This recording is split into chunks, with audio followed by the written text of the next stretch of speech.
Welcome to the committee of the whole. First item would be adoption of the agenda. And just to clarify, there is no in-camera meeting following this meeting tonight. That'll be deferred till, I think it's going to be March 11th. All those in favor? Motion is carried. All right, so we have a number of staff reports. The first one, I'll let Councillor Carnot for a moment. So, at page 5, we have the report from staff as a result, or as pursuant to the request from last week's presentation by the delegation. And staff are making the recommendations printed. So, further discussion, or if you wish, motion to pass the recommendation. I'll move the recommendation. Second. Any discussion? A question, please. Yes. Please.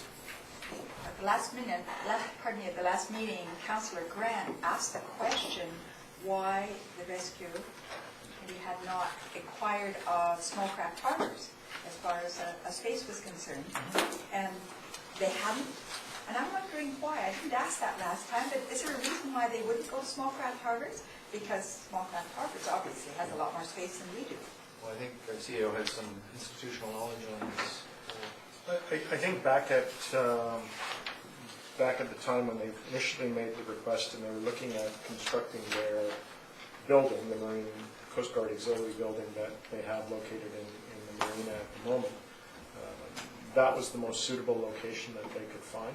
And so with the building being right there and the space being right available, and at the time council was of the opinion that that was their contribution back to the community in terms of providing this space.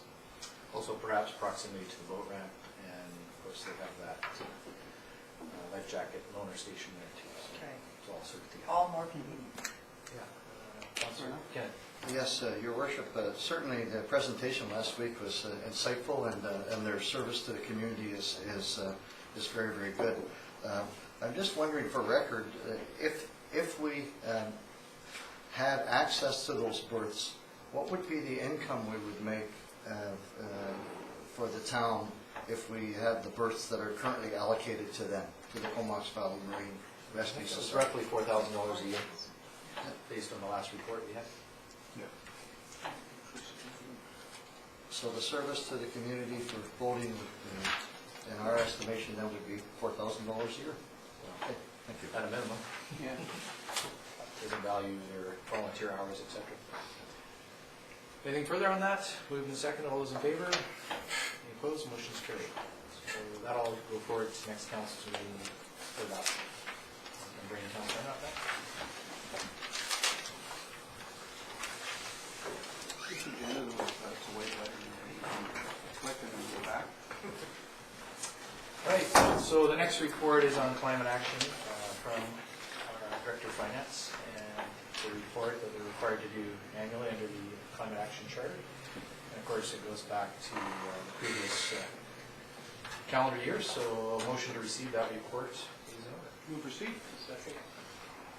On receipt, all those in favor? Motion is carried. Any questions or comments arising out of that? Seeing none, we'll move on. That, of course, will be considered as part of our budget as well, in terms of the offset purchases as we go forward. Okay, so that's that one. Okay, so the next one is the review of Macleland House report, and there's, of course, much material attached to this. A lot of history behind that. And staff have made a recommendation. However, before we get to that, perhaps council wishes to ask further questions or discuss some of the other elements of the report. So I'll leave it to you to decide which way you want to go through this.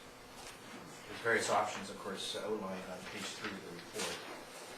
And there's, of course, also the option to further consult the public at large or specific neighborhoods. Yes, Councilor. Question on this.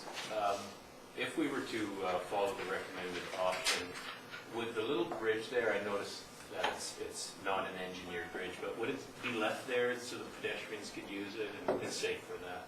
Yes. All right, thank you. Councilor Grant? Oh, sorry, no. I'm just waiting. Hang on, I didn't have my hand up. Councillor Price, then Ken. Yes, and I'm just looking for the right place. I noticed mention the possibility, if we go with the option of building a pavilion using materials. So what sort of process would we go through? That would be a planning process down the road? I'd like the CEO to speak to that. In my discussions with Mr. Fraser prior to him leaving on vacation, we had discussed the notion of more of an organized deconstruction of the house. And there were some timbers in there that he thought were worth salvaging and reusing, as well as some other materials.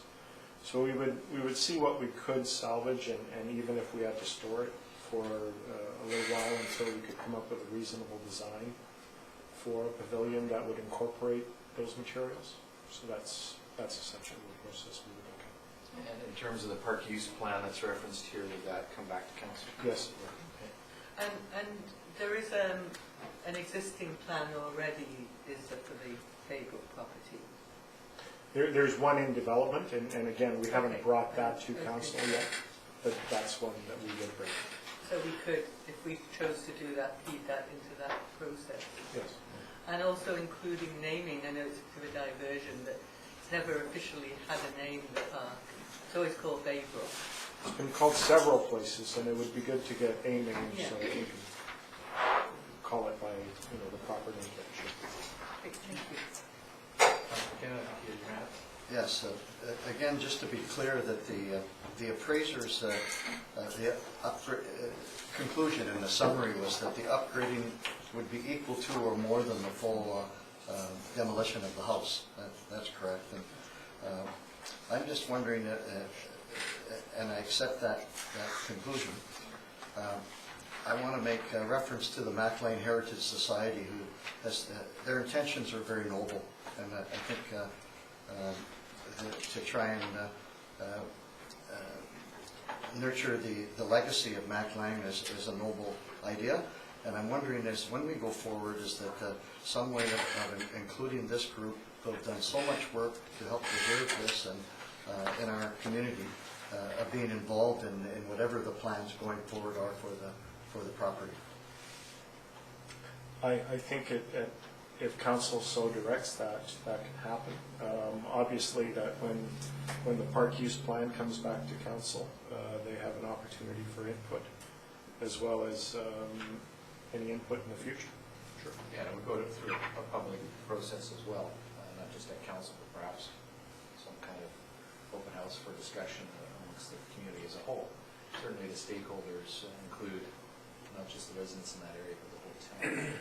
The society may wish to play a role. For example, if we do end up building a pavilion, they may wish to contribute some of the funds that they raised towards the cost of that in exchange for some recognition of the work that they've done. So I guess the other unknown is, at this point, is what, if anything, we can do with the funds that are held in the trust fund. And we'll see direction, I guess, from staff on that one as we go forward. On this side, I'll go with Councillor Swift and Councillor Grant. Well, I think when we began this process, and certainly the Mac Lane Heritage Society was well aware of it, that we didn't want it to be of any cost to the taxpayer. And I think this has been borne out pretty well with the report, and probably also with their own findings of the tree school having another location. I do think they did have some good ideas, though, one of them being the increase in ecotourism and that sort of thing, and I would really encourage that society to continue to promote the area and continue to promote the estuary as a good bird watching place, and perhaps they can collaborate with the Pilgrim Lodge that's not too far away from this property to have their gatherings and things. So I think there's opportunities that already exist, and we'll see what happens. Thanks for that. Councillor Grant. Thank you. This was a very difficult decision for me. I fully support the efforts on behalf of the Mac Lane Heritage Society for honoring this outstanding resident of Mac Lane. And I also commend you and your dedicated efforts to demonstrate to our community the magnitude of his contribution and I hope it will continue. I feel you do a great service for our community, to our country, and to the memory of Mac Lane. Okay, thanks for that. Councilor McKinney, do you have any further? I saw your hand go up. I'll pass for now. Okay, No, okay, back to you. You good? I think. Okay. So, we didn't move anything yet, did we? So a motion, I would move recommendation 2. I'll second that. so that is the recommendation is recommended by staff. Confirm that the existing plan to remove the remaining structures in the Baybrook and Mackling property has a report condition to finalize the park use plan to return the property to a natural state for passive recreation use. Let's move to the second. Any further discussion? Councilor Price?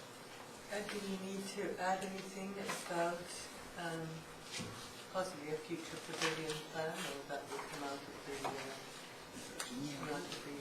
land use plan? If I was already looking at the materials. CAO? I believe that would be included in the park use plan. That would be coming back to council. And I think that would be the opportune time to see if council wants to make any modifications. And involve the society. Yeah, other groups. absolutely. Yeah. There may well be other groups that are willing to contribute to such a structure like Rotary or Lions. All right, ready for the question? All those in favor? Any opposed? Motion's carried. Thank you, staff and council, for bringing that forward. Okay, so there's just a few pages to go beyond We're almost that. at the end. Hyperlinks are good here. All right, so back before council is the draft strategic plan update for 2015 to 2018. As you may recall, we received this for some discussion on the 11th, and that was as a result of discussions that we had back in January and December. Staff had, based on those discussions, brought this forward for council to add to, delete, modify, etc. So here we are in advance, slightly in advance of our financial planning, and open for discussion. And this is council's plan, and I know there's some discussion about the BIA's input and other people's ideas. So we'll just go around the table. I don't know if it's fair to start with you, Councilor Margaret. If you're ready to go. My very first strat plan. There you go. That I should begin. Exactly. Well, I've learned a great deal about strat plans in the last few weeks, that's for sure. I really think I'd like to encourage my councillor beside me before making any further comments. We can go around and around as many times as you want. Okay, thank you. Yes, perhaps a good place to start is we have some news, I understand, about the Marine Enhancement Project, and perhaps our CAO could give us an update on that first, and where that fits within our plan, and then I'll make some comments on a couple other areas. Absolutely. Yeah, I'm pleased to deliver the good news on the iced tea application that we made, that we were successful in that aspect, and iced tea has granted us the funds that we were asking for. So in terms of the marina vitalization plan, that's I guess, step 2. We've identified funds within our financial plan. iced tea has now approved us, and the next step is we have submitted to the federal government, to the Western Economic Diversification Fund, for funding for the remaining $530,000, I believe, that we're looking for the total of the $1.2 million project. And time frame for that? Time frame, according to the web process, they estimate September as a time frame to hear back.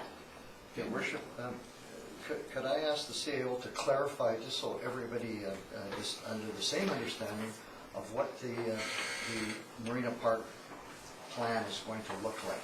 What is the... I think it would be easier to show you. Let me get out the model. Oh, here we go. Yes. See?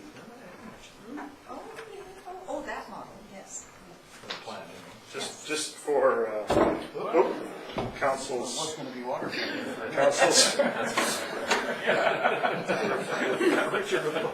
Yeah, so what has been approved for funding is the two-building model, this area, the marine washroom building, or it's a redo of this, and the waterfront portion, and those are the basic things that will be funded. The plaza area, the walkways are outside the scope of the funding, but that's part of the project that we're looking at.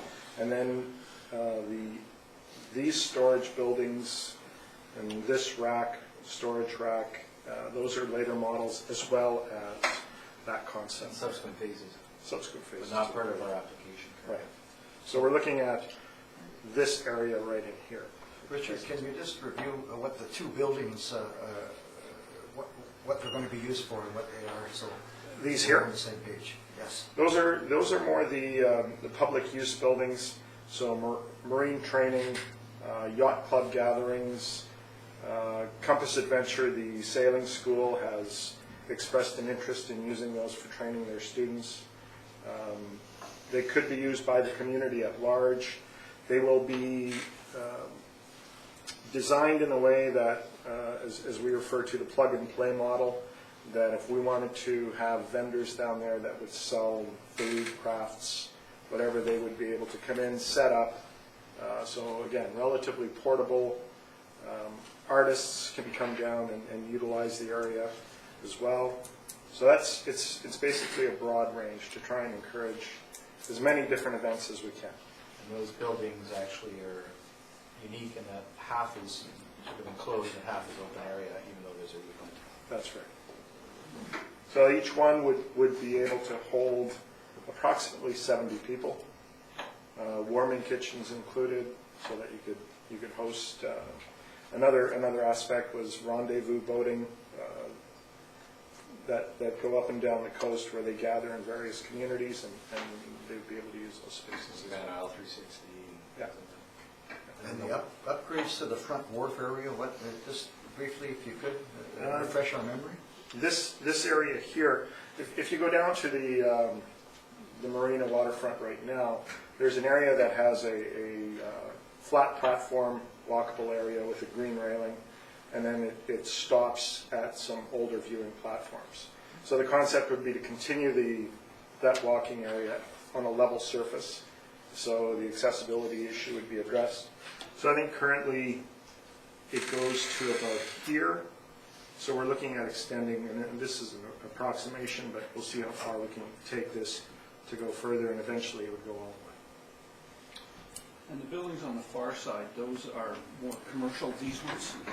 That's, yes, in future phases, we see, based on the success of this, that it might be an opportunity for the town to create lease space, a commercial space for whatever, marine-related or just commercial. Or a type private facilities. person to come and Absolutely. possibly build on that? Yeah, But it's not included in the phase one. not in this phase. And I just note the question is that there's not a water park associated with this. Not this time, no. No. There was talk of a small water fountain sort of in Water that feature. feature in that area. And there was talk of moving one of the ideas is to move the playground from which is in this corner right now, more into an area in here somewhere. Richard, is there room to tweak the design in terms of, one of the things that was considered at one point was moving the marina access ramp to the end? This one? Yeah, Yes, I think, I don't think we have any real services attached to that ramp. Again, it would just, it could be moved further down. Okay, Councillor Price. Yes, and the buildings that could house mobile refreshment outlets, they're relatively open, aren't they? They're more a roof, so that Yeah, half that people would building be is able to enclosed see and half through. of it is, Right. Yes, because I think sometimes people look at that and it looks like a large part of the waterfront is blocked, whereas you'd actually be looking through to the waters. Yes. Through there. Yes. And then fine tuning of this, because, you know, some people have said children play area down there, great. Other people have said it gets breezy down there. And so, I mean, those fine tunings can all come in the public process. Is that right? Yeah, keep in mind that we did do quite an extensive consultation with stakeholders as well as the public last fall, and even prior to that, and that does form part of our application to WED. And as that gets approved, hopefully then we'll come back for final design tweaking, if you will, but the essence of this plan will be as presented. So you know, we're not talking about making major changes, it'll be just more where we're at, and that's, you know, the basis on which we've got this application approved by council to go forward. And I think we should note too that ICE-T is only one piece of the funding. There's another piece that we are hoping to get to. Yes, Go ahead with this. the So WED funding is Yeah. the federal money, yeah. Yeah. That's what we're going to be waiting for. So I guess if that Western economic funding does not happen, what happens? Well, then we'll have to, and we don't get to use the ICE-T money until we've got all the money. So that money is committed, but on the basis that it's part of the whole package. We would have to re-look at it and decide whether the town wishes to proceed on any or some of the elements on its own. But you know, the funding is certainly $1.2 million, and we've committed $400,000 on the basis that we'd be 2/3 funded elsewhere. So we'd have to re-look at it for sure. But this is sort of the commitment we've made, and you know, we haven't made this commitment without lots of encouragement and support from our MP and other parties involved. So lots of letters of support, so we're very hopeful.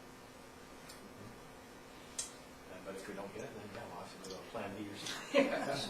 And I did hear you correctly, Your Worship, that there will be an opportunity to go present it to the public for review and for tweaking further down the road. I think CEO's mentioned that a few times. But again, keeping in mind that you know, once we have funding and we're committed, you'll be going ahead with it in substantially the way it's presented. I think the key word is tweaking. You're not going to make major changes to it or you'll lose your funding. The emphasis on tweaking. As long as it's not twerking, we're good. That's something. I heard you sing the other night. I really don't want to see you twerking. Anything further on that, or you have the floor from the Scott plan, so I'll let you proceed. Yes, I brought that up because it is a sort of a cornerstone to our strategic plan, and I want to thank you for the clarification on that. In regards to a couple of additions or deletions, I'll open the floor for that. One is under the downtown revitalization marina enhancement goals, the third dot, it says event marketing for Marina Park, and I'm wondering if we can add and downtown to that so that it expands beyond the Marina Park. I think we're going to be focusing on that as well, and I don't see that being a real problem with adding it to our strategic plan. The only thing about that is, you know, the marketing of the downtown is strictly the mandate of the DIA. So we have to be careful that we don't either step on their toes or spend money that they're supposed to be spending. Yes. They, you know, they're in the process of renewing their mandate. They have over $70,000 a year, and their event marketing is what they do to promote their downtown. So I guess as long as we're looking at that, and we certainly have that in the fifth bullet in terms of working with the BIA. So I don't know if it's entirely necessary, but I guess as long as we're clear on that.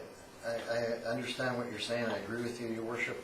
The emphasis for me is on the events, not the marketing, so that it includes events for downtown as well as just in the marina area. So I brought this one up, and one of the reasons I brought it up was when I was talking with the Economic Development Society. They saw some opportunities with the new DMAC destination marketing things and the shellfish thing to be able to use our park for some of those bigger events, which they have some plans that they're looking at right now. So what I had written down was to add with economic development, so event marketing for Marina Park. I didn't want our staff doing it, I wanted them or external people doing it. So that was the point of putting it on there. Yeah, and I guess, you know, in terms of wording and so on, and I don't see, how do I put this, the town's role is doing what they do, and the staff even at the rec center, in doing those things. I think CVEDS or BIA, as the case may be, maybe even working together, would provide those activities and promotion. Otherwise, then we have to start to budget for those things, which of course is being budgeted elsewhere. Fair enough. Your worship, I have one other, if I could. And I'd like to see added somewhere in our strategic plan some reference to the downtown building facade program. And just as an encouragement and direction from our town and from our council that we want to continue to encourage that, looking at the building facade programs directed towards the theme of Comox by the Sea. And so it's there, and it's present in our strategic plan, and it's important to us. Again, that would be a BIA item that would have to come forward from them, because they would have to provide significant funding for that type of program, similar to what Courtney does. So perhaps under the action item which relates to BIA, we could add reference to consider a building facade program as and when presented. Understood and agreed on that point. I think it's important for us as a council, though, to endorse it as well. And Have they I'm requested hoping one?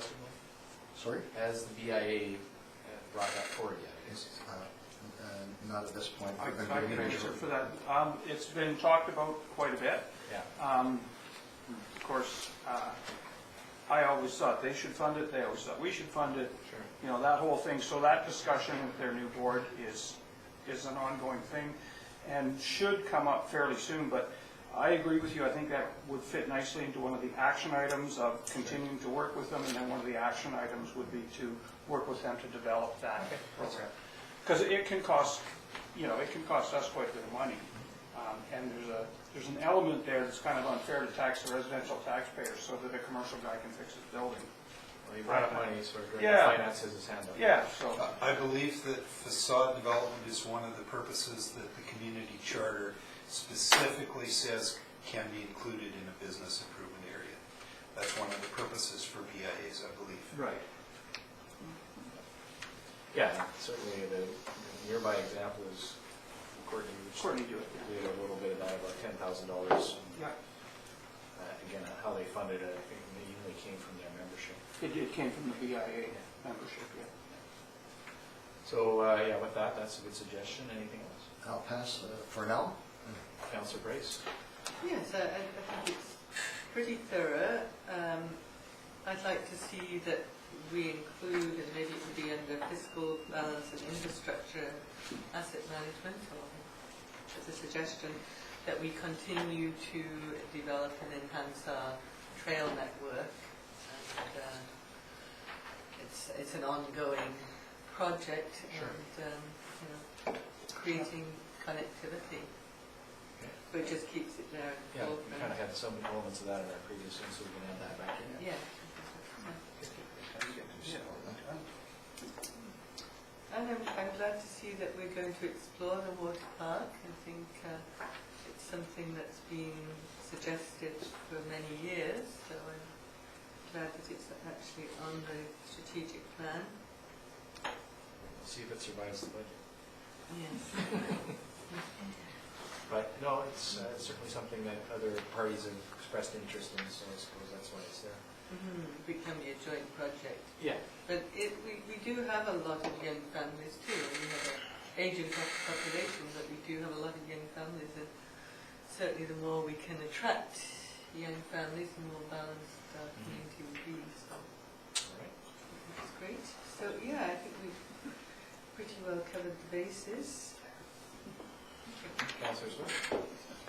Well, I think I've taken a maybe slightly different look at this whole thing, and I would take some of these things out simply because I think they're probably either operational or things beyond our control in the regional district.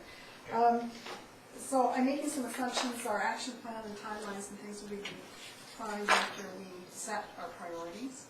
And that maybe looking at some of the things that we didn't get done last time and carrying them forward would be a good idea, such as the greenways and trailway Yeah, marking. we'll certainly put those back in. Yeah, yeah. So, in the downtown revitalization marina enhancement, I've got the water park to stay, but dependent on community groups' participation being part of an overall integrated plan. So then I would take out the marina rates because you've dealt with that. The event marketing, I said great job for economic development. Events can use up time and resources without being sustainable or generating income. May not be the best use of our staff time, so I would see economic development. Well, and I guess as suggested by Councillor Cangrad, we could have had reference specifically to CVEDs in there, Yeah, yeah. and to the BIA as the case may be. So I think those can be part of the fine tuning of the action plan. Yes. The marina park, food court, I think should come out for now. Continuing to work with the BIA is a good idea. Wayfinding and connections to marina and parking, facade improvement. Most of our revitalization is centered on the marina, not the downtown. So how about trail and greenway marking, noting historical information, which can also be accessed on a smartphone. Create loops within the town, perhaps start and finish at the town circle, noting distances. Okay. Just hang on a sec. We do have a heritage walkway project that was done a few years ago Yeah. through CVEDs, and then the BIA has done walking trails Yeah. already. That's great. CAO, I don't know if you can speak to any other ongoing staff things that we're looking at. Well, we are working on in our GIS system, we're getting some information from, I guess, third-party sources related to existing trails, be it through parks or other networks, and creating a layer, but we're not ready to release that to the public at this stage. Project Watersheds. done some- And Project Watershed is another one that's done some work to it. So once we have that information collected and we can show where the gaps are, and then we can actually go work on what work would need to be done. So I guess what you're saying is you'd like to see some reference to greenways connectivity as we had in the previous strat plan. It's been in there for several plans now, and it's now coming to fruition, and it's not here. So, We'll bring it back forward, but acknowledging that work Yeah. has been done on it to some extent by different agencies. And I guess the Well, role yeah. I the guess, town can play is to try to coordinate it, but again, subject to budgets and things like that. yeah, but I think it would be an important way of getting people into the downtown area too, as part of that Revite program. In the fiscal balance infrastructure, asset management, I think the open house is good, the Lazo Road bank stabilization, obviously. Water filtration plant, I think needs to come off our plan because it's being dealt with at the regional district level. Okay. The community center floor water leak, I think, is part of our asset management. I don't know if it needs to be specifically identified, I think it needs to be done. The MMNBC recycling, I know is being dealt with at higher level. We hope. We hope, yeah. But I think it is, I mean, you're doing what you can, and it's kind of out of our control if we get, no. Not really. I mean, we have an issue to deal with there. It's the town recycling program. Yeah. It's whether we do it or MMDC does it, and that's still not very much an issue. So there is a meeting set for March the 6th with MMDC and representatives from the province. So maybe we'll have resolved it by the time we adopt this, but you know, it's an issue that I guess we have to deal with now. It's an important one for our budget, Yeah. and I guess CEO brought this forward as an issue that came out of our strat plan discussions, and it's not entirely beyond our control. We hope to have some control in it, and it's certainly an action item for us. That is definitely. Yeah, I see it as an action. I'm just not sure if it's an important action item. I'm just not sure if it's properly placed here, but I'm okay with it. The organics. I said, although the program is still considered as a pilot program, I believe it's difficult to turn the clock back. I would be pleased to see a small amount of funding be directed towards education in a few containers or something, if we change the garbage pickup schedule, I think we need to choose the timing. Because I think we started in June when we started the organics program, and it was right in the hot weather and fruit flies. Yeah, this ties in with this ongoing discussions with our collector.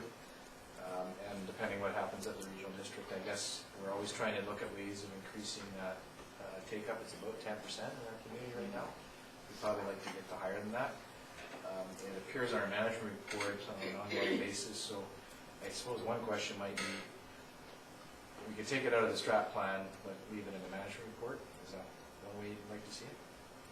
No, well, no, I think it's important to leave it in there, Okay. because I think it is going to be the way of the future. We might end up having to pay for it, down Well, the the action road. item there is there for staff to consider. They would obviously bring a report back to us. Mhm. And simply by adopting this plan, we're not saying go and do it. This No. is all consideration. So a staff report will come back as to timing, how we're going to do it. Optimistic, timeframe 2015 is probably a little optimistic, but it's something that we'll be moving forward to, and perhaps at the solid waste board, there'll be further discussion ongoing once we know what Canada River's doing, and it might be done say next year. So I think what you're saying is great idea. How do we get more pickup on it? Yeah. Literally and figuratively, and that would come back to us from the staff report, as long as it's still an action item. Yeah, I think it's an important action item, because as I say, I don't think we can turn the clock back. No, I agree. And I know it's mentioned in here as part of the action plan of having the recycle pickup every week.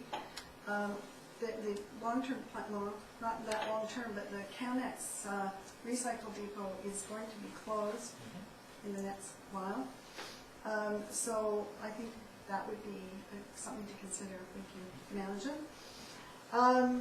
The Mac Lang House, I think we kind of decided that. But in the staff report, there was reference to the outlook design. So clearly there's some plans for that park underway, and I think it's important to leave that one in there and really work through that. Sure, we may want to refer to both Mac Lang, well, you see Mac Lang houses, we're talking about Baby Brook and Shea site. Right. Okay. And the benefits of studies, we obviously want to keep those up to date, because we want to be ready to go should grant money become available. In the OCP implementation, I was fine with all of them except the affordable housing one, because I just said these are important projects that can only be considered as they go forward. I don't see the town initiating the project. Well, we have those two referenced there, have been as a result of approaches by those two organizations to us. One in particular will probably come back to council in the very near future.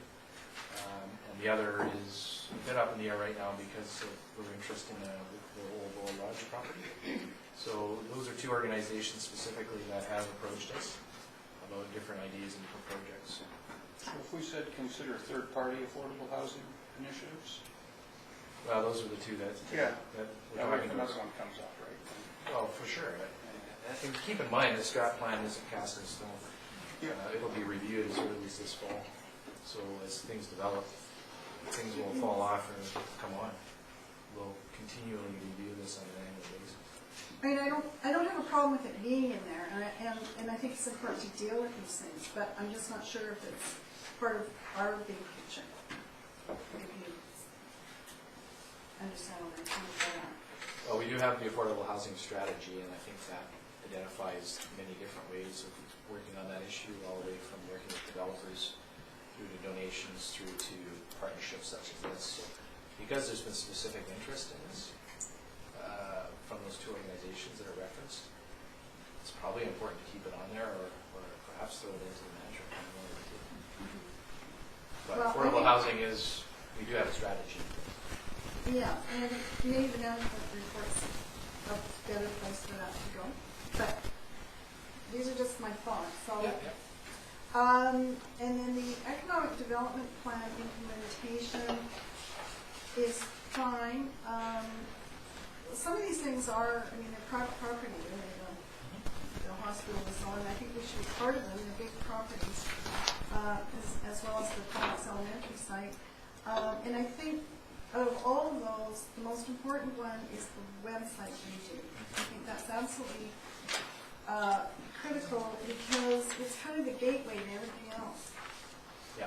So, You'll see if it on the was- budget. Yeah. Coming up. If there's one place I would like to really think we should put some energy, that would be the place. Great, thank you. Okay.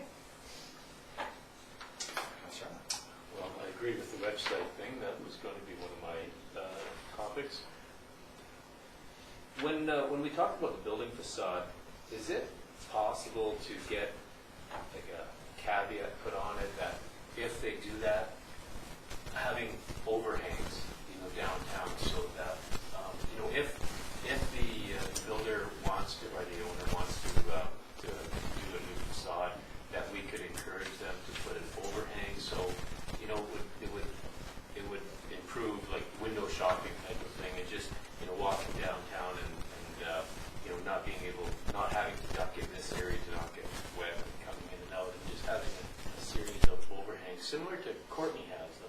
Yeah, I guess it would It's depend a on nice where the little- property lines are and things like that. Yeah. I don't know if the planner or the CAO have any comments on that, or? Well, it would, in most cases, it would probably end up being an aerial trespass onto town property, but there are agreements that you can put in place Yeah. to deal with that. Okay, just Yeah. something that we can be cognizant of when we come to that point, if we're going to be doing that. The downside with overhangs also, though, is that it does, in certain circumstances, take sunshine away, Mhm. right? So there's a benefit and a negative to it, but yes, it Yeah. can be factored in. Okay, And generally on facade improvement programs, and I know the Courtney one, I think they have a cap at about 2,500 or 5,000. So in other words, if you wanted to do a $5,000 improvement, they'd give you 2,500. So there's a cap on it because they have a limited amount of money to It's put like into it. painting, refreshing. Yeah, it's really lipstick and rouge, and, it's kind of making it look nicer, but when you start getting into major construction, you can eat that money up really fast. Not to say it can't be done, but just, there's that budgetary piece that falls into it too, Sure. right?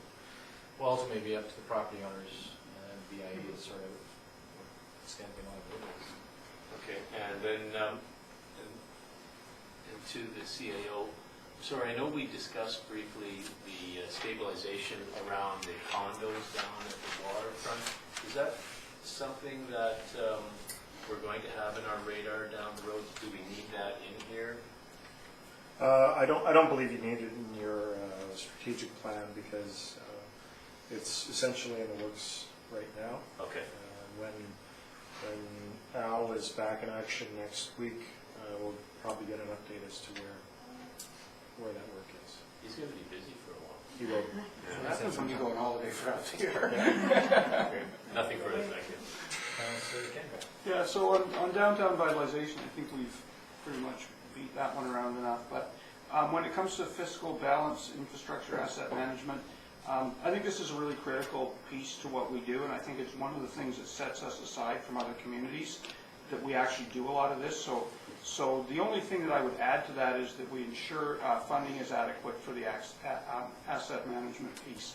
It's where most communities go wrong, is they all want to do it, but they never put any money aside for it. In terms of putting money into it. Yeah, and if we want to continue to keep ahead of the game here, then I think we have to make sure that we fund it. So that was that one. And the other one, I'm not sure where it fits on here, but it was Comox Economic Development Plan. I know we have St. Joe's Hospital and the elementary school on there, but I think that whole area, when you look at the Old Tyee Park site, possibly the Fort Augusta Hotel, the other pieces of Hope Spencer's and the dentist's office, I see that entire area as being an area of major redevelopment in the not-too-distant future. So I would just like our planning department and staff to just keep an eye on have a thought to the entire place and not just think towards St. Joe's and some separate that's fair. sites. I think these It is the entrance to our town. goals are coming out of the economic action plan. They were specific to medical services, school sites, et cetera. Yeah. So Yeah. ROCP, I think, speaks to a lot of that. Yeah. What we referenced. So. Yeah, so just so we don't, as we're doing things, and we don't piecemeal it, but we have sort of a larger view Well, of it. the same with the OCP is adopted in 2011, which seems like a short time ago, but it's actually almost 5 years ago. And so we'll have to be doing a review of that over the next 5 to 10 years anyway. So, that's certainly mindful of that. So everybody else has already talked about all the other things. Okay, great. That's fair enough. Well, Councillor Margrand, we defer to everybody's. And there's nothing left now. The only, well, no, I think not. I think I'm going to wait until we review it in September, October.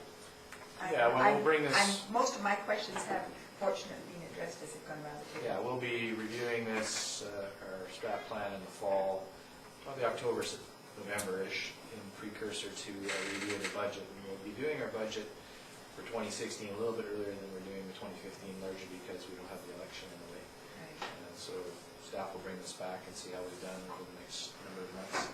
By then, we'll know hopefully the results of the waterfront project, funding application, and whether we're going with Plan A or another plan.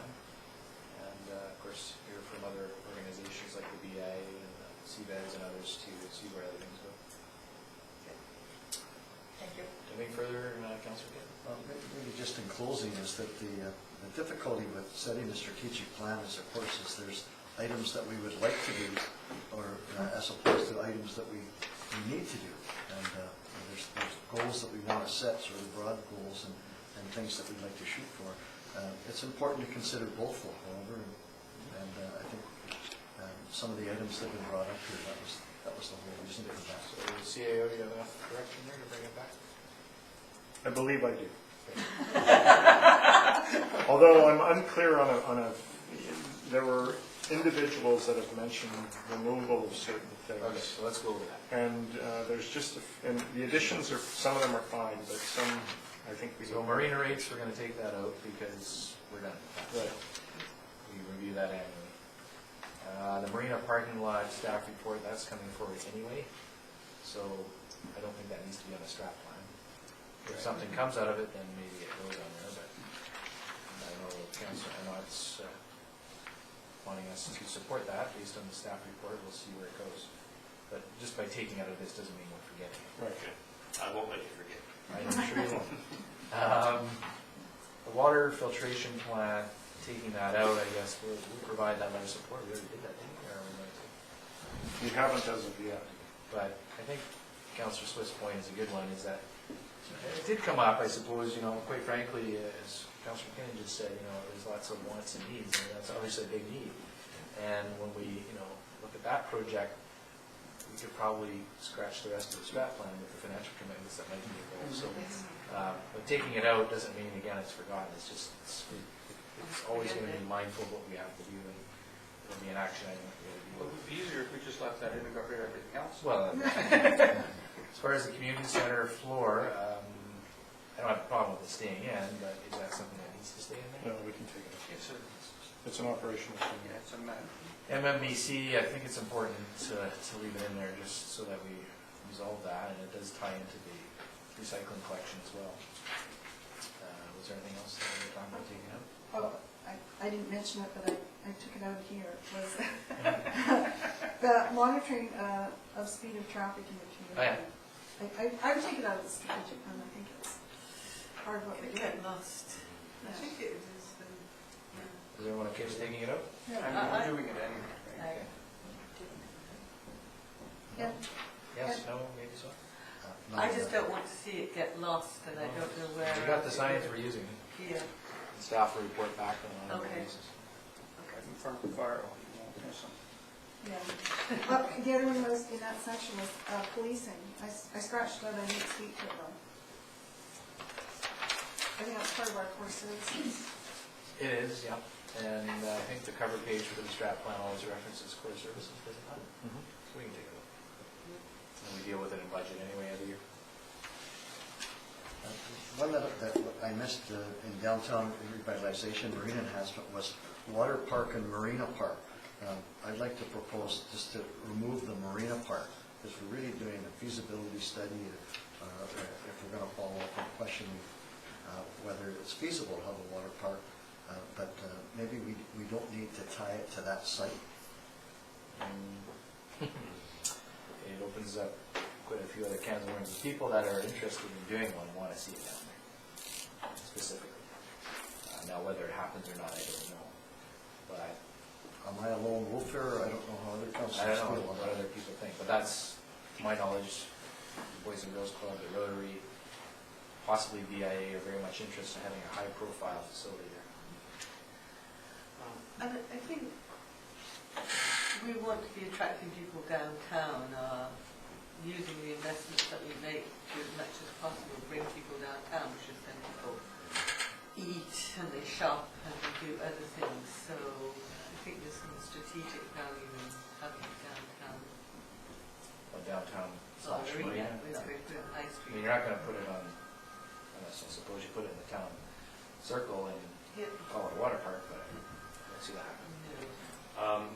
I was just going to say, I'm not opposed to Councillor McKinnon's suggestion that perhaps we look at other areas for that. You know, I don't disagree with the water park, but is that the right park to do it? Just because a group of people are saying that we're only going to help fund if it's there, I think we should look at other options for it.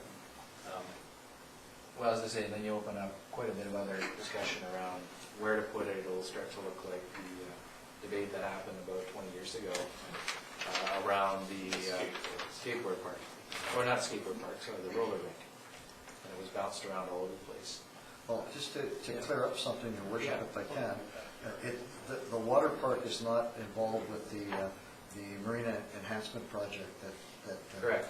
So it's not in the plans for phase 1 or phase 2, is it? No. So it's a separate item than that. Yes. Thank you. Is an area around the rec center, far from Councillor Green's house, a possibility? You know, there's a lot of land in there. I mean, you can talk about all sorts of places to put such a thing, but I think specifically, we're looking at partnerships here to do this. It's not that they've said that we only support it if it's in this place, but they see that as the best place for it. Well, they do. Yes. And you can start talking about all sorts of other parks, but, you know, if you look at, for example, Parksville, where is it? It's at their waterfront. It's a high-profile area where families come down to, and it's up to council what they want to do with it. I think taking away the focus from another place, obviously if it's at the rec center, let's say, it's not going to be tied in with necessarily downtown revitalization, so it becomes a different thing. So, we're really relying on third parties to do this, so, I mean, we can leave it there and let them bring their plan. If their plan doesn't work or the funding doesn't arrive, then we can review it. I don't think that having it in our strategic plan saying that necessarily locks us into that one area, so. Again, the only reason it's brought forward is that that came out of the election from different groups and Yep. other interests that said they'd like to see that in Marina Park. I didn't hear anyone saying they'd like to see it anywhere else, but it's possible to go somewhere else. So, anyway, see you, anything else? I think that was it. So are we leaving the affordable housing in the strategic plan, or putting it on the management report? Correct me if I'm wrong, Councillor Swift, but would it make more sense to you if the goal was to consider affordable housing initiatives, period, and remove the Habitat for Humanity Sure, Transition that Society? would be perfect. And then the action items are something that we're dealing with at the current time, but in terms of the goal is broadened than more than just. Yeah, that makes sense to me. That would be great. Okay, everyone okay with that? All right, nobody wanted to kibosh the tree protection bylaw? Okay. Moving on, anything else there? Well, with those changes, then what would you propose here? Would you bring it back to council next week for adoption, or what's the plan? I will do my best to make those changes as well as some of the additions that have been mentioned. And I would prefer that we get it adopted as soon as possible. Okay, so if you can for next week, if not, then certainly get it all. Everyone okay with that? All right, thank you you for that. No particular motions required. We No, just had I a think that's great. good collaboration on that. Thank you for everyone's comments, and that's going to be a good working document. All right, now that we've tackled that, we get to the real fun stuff here. This is our first iteration of the financial plan, the draft, and it's brought to us by staff to initiate discussion. Council can consider it as a whole and direct staff accordingly in terms of tax rate increases. Council can also get into specifics for any number of projects or requests. We have capital and operational to deal with as a whole. And remember that capital plan in particular is forecasting it over 5 years, although of course operational also does that. And keeping what's in mind what Councillor Ken Grant said about infrastructure, we could easily spend all the money that we could ever raise on infrastructure and still barely keep up with it. So you'll see a key focus being in all the major roads, neighborhood roads, sidewalks, coming out of a 2011 transportation study. And staff are tasked with bringing that forward to us on the most urgent basis, followed by less urgent, and then can wait 2 years basis. And we're dealing with a 5-year cycle of planning, so these things will just keep always being in the plan, and if we do them, they're checked off. If we don't do them, they get bumped to next year, and so on and so forth. And you can see also in the the capital plan, the very helpful reference to the age of those roads. Yes. Some going back to 1961, 1967, and so on. And it's very important that we keep that in mind. Of course, we hear from people living on certain streets saying, how come our road isn't done yet? And we go back to the transportation plan and we try to upgrade these things. So we're playing a bit of catch-up, but staff have been doing a good job over the last number of years of bringing that forward and investing the necessary funds in it. If you look at the bottom line on the capital plan, each year it's significant. You know, a base of about 3 to 4 million each year, plus other things that we do add up. So that's on top of our operational budget. So that's my general review of it, but what would council like to do?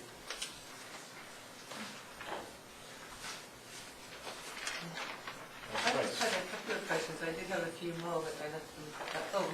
Okay. I just wondered the subdivision bylaw review at 100,000. I just wondered why it was going to cost that much. The subdivision bylaw review. Okay. I'll let our planner to the CAOs. Yes, Marvin, could you? Certainly. We have checked with the City of Courtney, which is presently a bit more advanced in terms of redoing their subdivision bylaw. And that's in keeping with what they found to be the costs. Part of what we're doing is also in terms of looking at our New Street cross-sections. That'll have to be coordinated amongst the different departments from Public Works, Parks, and Planning. So there have to be considerable discussion placed on that.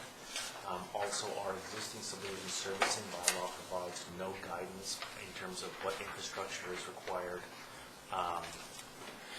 at time of distinguishing between at time of subdivision versus building permit, and does not distinguish between different types of buildings or different streets. So, for example, some of our older streets that date back to the 50s to the 60s were not constructed in accordance with current standards, and that's what we're projecting being built. So that's where we foresee the major expenses. Great, thank you. And I also noticed, I can't find the place now, in the elections, future elections, it looked like the cost of the next election was under 2017. It should be 2018. Oh, okay. The 4-year term. And the Alberni project application, I wonder if we could give a small amount, 2,000, 2,500 is it often helps people get other grants too when they can show support from local government, and I think it's to our advantage that they located within Comox, because it's another drawing card to get people into the mall and, quite a significant visitation for population. So if we could say 2,500, I don't know, 6,000 probably is stretching the budget, but 2,500. All right, we'll see where that goes. As we go around, I guess we can deal with these individually as well. But I guess what staff are looking for is a direction. Point of clarification, Your Worship. Yes. Was that intended as 2,500 one time or a year? I'm not sure, Councillor Price? I was thinking a year. They're looking for a So 5-year. 12,500 altogether. Okay, yes. Subject to council saying Yeah. that's a good thing. Do you want to deal with that one right now, or do you want to talk about other things and then we go back to that? I mean, you can make a motion to that effect if you want, or you want to see what other people have to say. Whatever the council wishes. Councillor McKinnon, we'll come back to it. Just a general comment. As our Director of Finance has so wisely pointed out to us, that if we give new funds to one group, we're going to have to cut from somewhere else likely, or look to sharpening our pencils and erasers and looking at things. So we need to be mindful about this, and I'm not suggesting that example is a bad idea, but are there others that are coming up that we need to look at? Well, we have a somewhat strict grants and aid policy that says we don't give grants and aid. That being said, if you look under cultural budget, you'll see that Sid Williams Theatre, Art Gallery, Swan's Archives and Museum, to name three, are receiving support. And of course, we do a lot of in-kind support for the Philbert Lodge property, including the full-time gardener. So those are some considerations. Of course, we also support the Nautical Days function. You see the increased costs there. So you're right. Anytime somebody comes forward, like a group like Governing Society or others, then a project society, that you have to be mindful that we could very well receive requests from other organizations. Councillor Grant, did you have your comment? No. Okay, go ahead. While we're on that page, though, I noticed there's a grants to be allocated by council, and if we go to 2018-19, it's got 50,000 and 50,000. Sorry, what page are you on? Page 29, cultural services, Thank you. right under where you were just talking about. Yeah, okay. So I'm wondering what that becomes in 2018-19. Okay. Well, There's $100,000 there, right? yeah, sure. Starts here and nothing. Yeah, and that was the council resolution that we're following through on, right, Don? On funds Correct. for Sid Williams? Okay. Right, yeah, we've made some commitments up to and including 2017, Yeah. Right. and we haven't made any further commitments Okay. beyond that. But those amounts are provided for in 18 and 19 if you want to extend those commitments. Right, gotcha. Okay. Yeah, because they total 50, right? All right, so if we didn't want to, that would be $100,000 out of that? Am I Well, correct with that, or, I mean, it's yeah. probably premature to do that, but. Yeah, I mean, I don't know about you, but I suspect that Sid Williams Art Gallery. Yeah, they're gonna want more, not less. They're gonna want at least that, so, but it just hasn't been specifically allocated beyond those Yeah. Yeah. years. The other one that I had was, I see we're replacing the Green Hornet up there, the Ford Taurus wagon on page 37. Yes. We've used gas tax money for purchase of electric cars in the past, although I believe that most of our gas tax money is spoken for. I just wondered if that might be an eligible thing, or does that even make sense on that car with the range issues of electric cars? Well, the Nissan Leaf, the fully electric car that we currently use, is very effective for the use within the town and within the use in the valley. Its range, as you mentioned, doesn't allow for us to take it to meetings outside the valley, so we can't really take it to Campbell River. We took it once. He did make it. It just took a while to get back because you have to wait for the charge to come back. So it has its limitations, but it is very useful and effective for us. Okay. But the Taurus dating back to 1995 is But now- you see that now as something dead. that like gas tax money wouldn't Well, probably work for. you'd be able to use a portion of the gas tax money, I would think, Don, if we bought a hybrid, a limited amount, Very small amount. very Yeah. small amount. You can, It's reasonable to tap into those funds for the additional incremental cost. And I heard on the news the other day, the province is looking at bringing back an incentive program again. Okay. So that's something to look for. So, But the whole, my recollection was that when we got the Nissan electric vehicle, that was going to replace the Taurus wagon. I know you guys kept it because you found it useful, but here we are replacing it again. So can you explain the rationale behind that? It's just the increased demand from the staff that are requiring, and that's what it's coming down to, is we have more bodies, and more bodies are going in different directions that require the use of vehicles. So what is the electric vehicle used for, and what is the Taurus used? At the present time, the electric vehicle is used by various staff. It's used by myself, it's used by planning staff, it's used by finance staff to go to various meetings, to attend to issues in town. What has been happening is the bylaw enforcement officer has been using primarily the Taurus to deal with his day-to-day functions. And at present, because that vehicle is not in service and we're down staff with our park superintendent away, he has the ability to use the other vehicle that's currently his. So we're doing some shuffling, and we try to do that as much as we can. And we're at the point that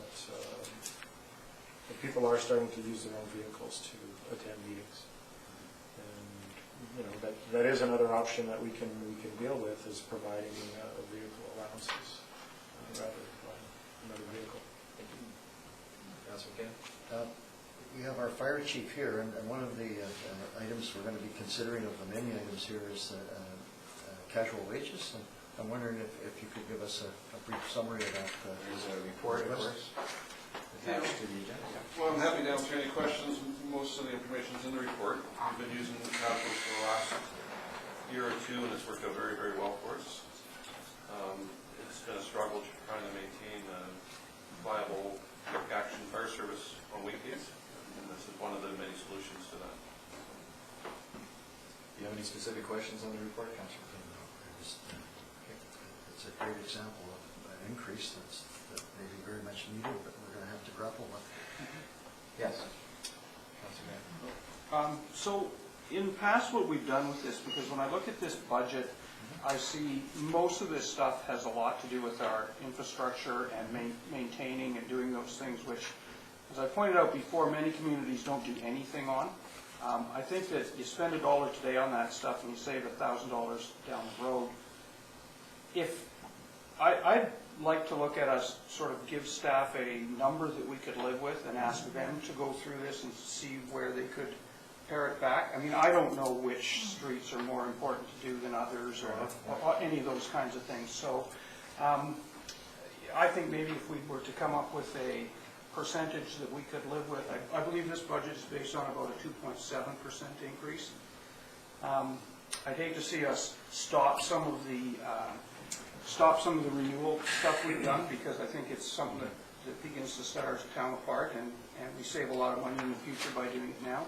So my suggestion would be if we looked at something like, say, a 2.5% increase for this year's budget, and perhaps we could look at what we can do with the business tax. I know we drop it 1%, so if we did a 2.5% for residential, it would be a 1.5% for business.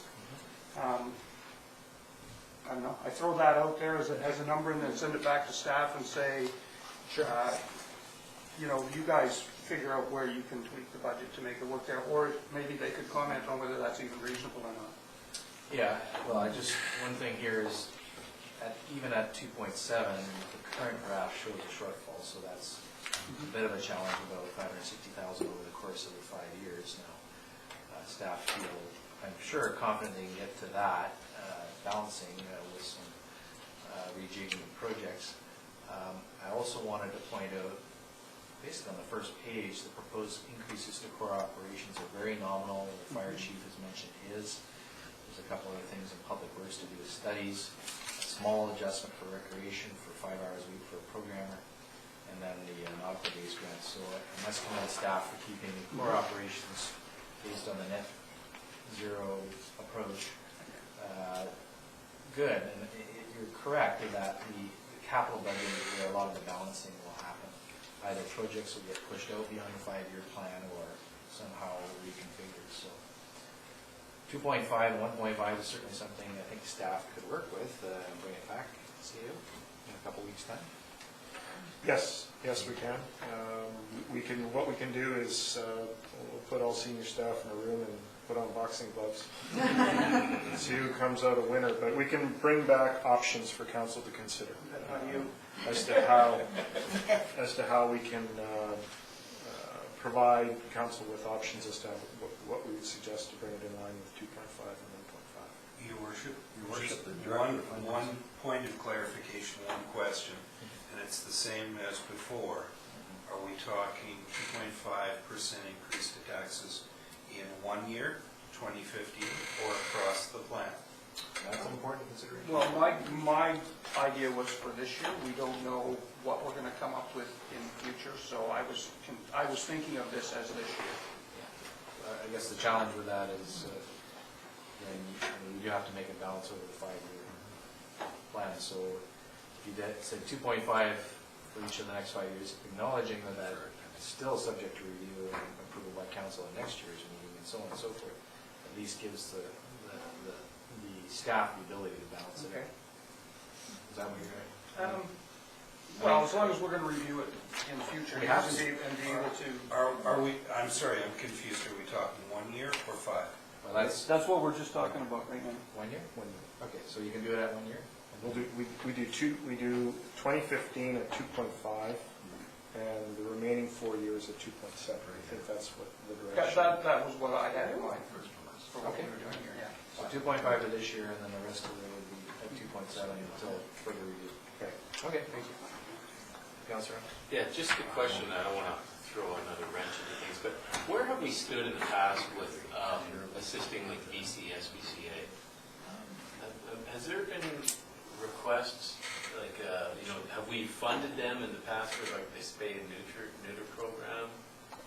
We have a contract for service with them to run a pound facility for us. Okay, so we do assist them in some funding? Yes, I believe it's, from memory, I think it's $600 a month for pound facility that we pay. We used to contract with them for animal control as well, but they are out of that business now. They just run this. So we don't specifically fund any of their programs. No. Right, okay, and the reason I ask is I was contacted just today out of the blue by somebody who was asking if there was a way that they could get money for the spay and neuter program. I think there's been a recent presentation to Courtney Council from another. Yes, there's, It's not the SPCA. It's, oh, something to do with- Kitty Cat Pals, because there was two people who asked me. So I was just, is there, Well, those groups can come forward, obviously. yeah, that's what I suggested, that they contact staff. Or they could come as a delegation. That's exactly. Well, our grants and aid is something that the area directors have some latitude on, so They were pot money. they have a pot of money in each area. We really got away from the grant and aid thing long before my time, just because you get the lineup of people coming to the door, right? So. Okay. All right, so, I just Yes. have one question. The servicing study of the Anderton corridor, I'm assuming that's tied to the boundary extension. What page is Is that, that right? Councilor? Yeah. yes, it's on page 243, or the first page of the budget. Page 259 in the agenda. And then the other one is, what are ortho photos?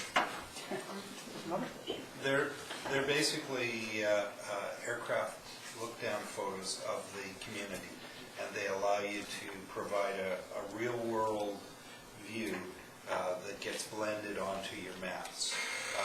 They're corrected for the distortion that happens when you take pictures through a lens, and so you should be able to overlay them directly onto your map layers without distortion. If you go to the regional districts online mapping, you can actually click between the map view and the photos. Thank So, you. that's better than Google Earth, I'm talking. Yes. not something that you can't get elsewhere. We can use, sorry, Your Worship, we can use the Google Earth, but it doesn't tie into our GIS, just like the Director of Finance was saying. This one is rectified, so it's real spatial data, so we can bring it back into our GIS, and then you can lay your layers on it. So it's good for mapping, it's great for asset management in regards to where are the trails. It's kind of a record in time. We have a 2004 set and a 2007 is our most recent. 2004 is a better resolution, so we've been actually working on those, which are very outdated. So as we move forward in asset management, it's good for signage and signs, benches. We can collect a lot of that data and get it into our GIS as well as mapping.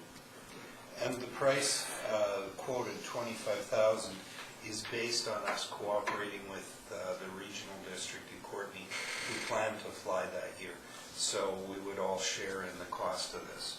Because if an aircraft is up and is photographing the valley, you may as well all share in the cost. Okay. Okay, thank you. Any other general or specific questions? Seeing none, then we can maybe deal with specifics. In terms of what the fire chief is asking for, the recommendation staff have brought forward here is a council at $20,000 to casual wages, the fire department's operating budget. Would you like that as a specific motion? Second. Second, any further discussion? Seeing none, all those in favor? Motion's carried. And with respect to the Alberni project, Councillor Price, would you care to make a motion? That we make a grant of 2,500 for the next 5 years. For each of the next 5 years. For each of the next 5 years. Is there a second to that? I'm stuck on this one. Well, for discussion, perhaps a second? I'll second it. All right, thank you. All right, it's on the floor, so let's discuss it. Anyone wish to, you said a little bit about it, Councillor Price, but if you want to say more, certainly you're going to move yourself. Yeah, I think we're very fortunate to have that facility, and at some point I'm sure he's going to move out of the mall into maybe a different sort of location, and so I think any encouragement that we can give to stay in our community, I think he's one of the attractions, and the more attractions we can have, the better. Councillor Grant?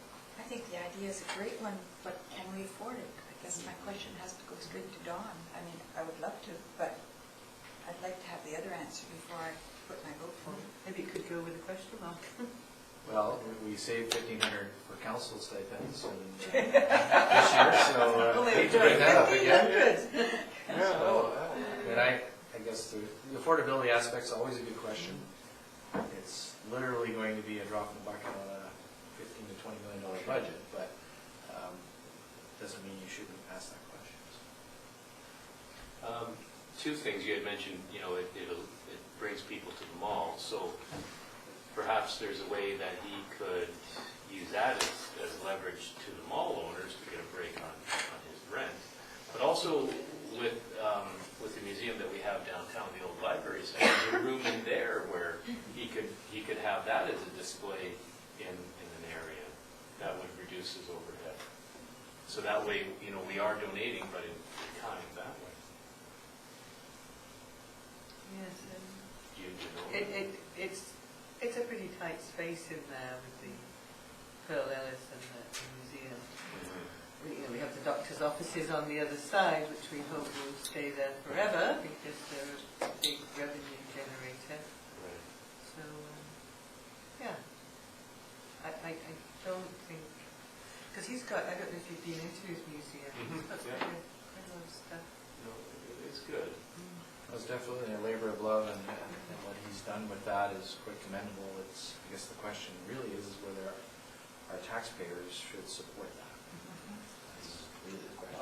And that's always what happens when people come for what is in fact a grant and aid. What he's looking for here is it something, I mean, we've had many over the years, people come ask for grants and aid, and the question is it something that the entire community is benefiting from, I guess. And yet we try and discourage this kind of thing, and when we're looking at a plan where we're asking them to cut back and then say, go by the way at this, so that's why I'm kind of struggling with it a little bit. And yet, you know, it is a bit of a part of the heritage and the fabric of our community here, so. Well, there's any number of ways we can defeat the motion, we can amend the motion, we can make it a one-year commitment, a That's- 3-year commitment, a I 5-year. was going to suggest 1 year at a time we look at it, because if he is, you know, maybe wants to expand and go bigger or smaller, then we could adjust it accordingly at that time. So a motion to amend it to $2,500 for 2015 would be in order. Can I make my motion? Well, we should amend it. Okay. Yeah, yes, that's, Amendment, and seconder for that? Second. On the amendment, any further discussions?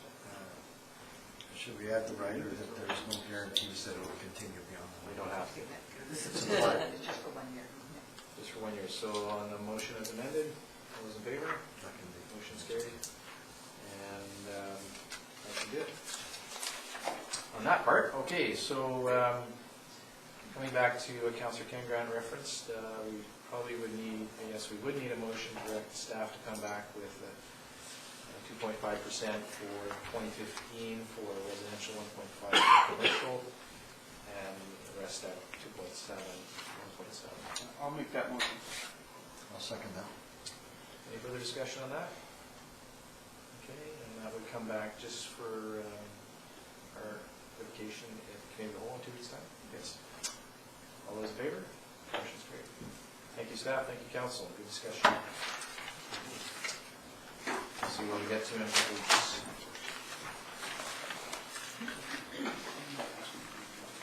All right, so I think we have one more item on the agenda. And this is to receive the letter from Inspector Walton of the RCP Comox Valley Detachment regarding the 2015 annual performance plan. Second. Receipt then, all those in favor? Motion's carried. You can see that he's asking for our feedback and opinion on priorities. We've done that more or less on an annual basis. You can see that last year identified 4 issues: road safety, regarding intersections, organized crime, crime reduction, regarding prolific offenders and driving vandalism, and traffic law enforcement. So those are certainly priorities I think we all agree with. Is there anything missing from that, or would you like to subtract from that? And maybe including with the road safety, just expand it to include speed. That seems to be something people. Would that not be covered by traffic law enforcement after vandalism? I guess so. People going, yes, I guess it's traffic law enforcement covers everything. Yeah. Rushing red lights. Going through stop signs, etc. Yeah. with that, perhaps to be a little more specific with the road safety, is that they continue on with their programs that they have for scooter safety, the 4-wheel scooters. I think we've all come across a few that, you know, just to encourage them to continue that program to have proper scooter safety on our roads. So with emphasis on our seniors, perhaps, Or whoever may. or mobility challenged people. I think it's the rec center that's run those in the past. RCMP did one at Berwick, Okay. and Well, they said it was well attended. I can take that to the inspector when I meet with him tomorrow.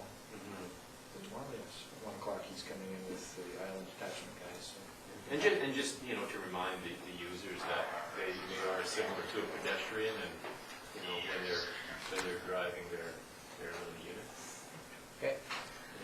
And just the sign that shows your speed as you're approaching the mall, is that through the RCMP or do we do? That's us. So it's We it's very purchased those effective. in cooperation with funding from the ICBC. Okay, good. We've got one up by the rec center. Yes. Okay. Being up to the rec centre, it shows. See how fast you can go on your bike.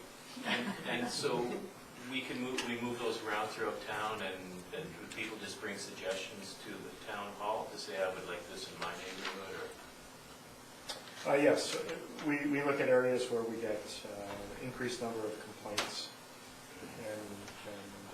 those are passed on to Shelley and her department for deployment. If I could make a suggestion, the one as you're going through Harbor Wood, I've had a lot of people complain to me about the traffic. I think that's on the list. Okay.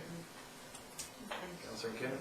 I bring this up every year as a proactive measure, and that's to request to have RCMP assigned to a secondary school, to Highland School in Comox, and that proactive communication and contact with students pays dividends, I believe, in the long run for them. I know it's a budget item for them, but even if it's on a partial basis, I think that pays dividends for our community as well, where students end up seeing the RCMP detachment members not as cops, but as people, and they